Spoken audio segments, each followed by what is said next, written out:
Good morning po mga idol. Ngayon po ay nandito po tayo ngayon sa isang sapa na kung saan po ay meron po tayo nakitang simento. Ito po mga idol ang sinasabing simento. Kaya po siya idol nasabi natin simento kasi meron siyang mga boulder na mga nakabaon.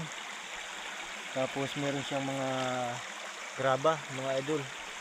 Kasi ang ordinaryong bato mga idol wala siyang mga graba-graba na maganito, yung solid na pad. Wala siyang mga bato-batong ganyan. Yan mga idol. Kasi sa tagal ng panahon mga idol, siyempre yung simento para na siyang nagiging bato. Nagiging bato na siya sa tagal ng panahon. Kaya sinasabing bato sa labas, simento sa loob.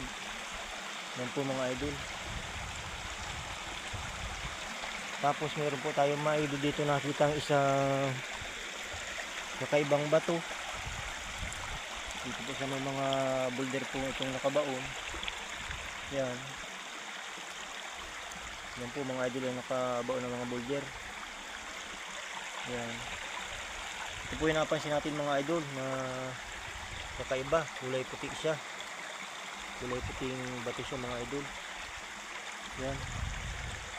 Yung mga idol ano siya kung saan ay hindi siya kakaiba siya kasi meron siya mga boulder na nakabaon. Yung mga idol ang kaya sinasabing sinaunang simento.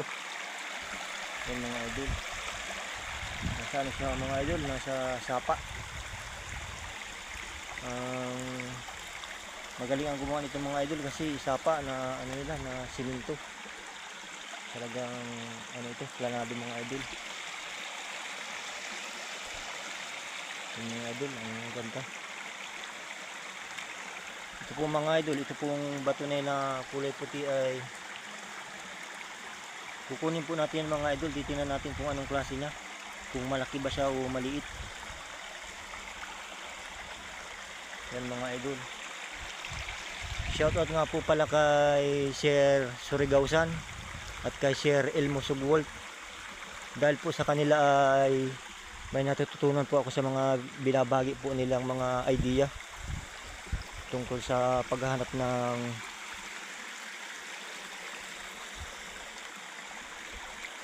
tuklas ng yaman ng kalikasan.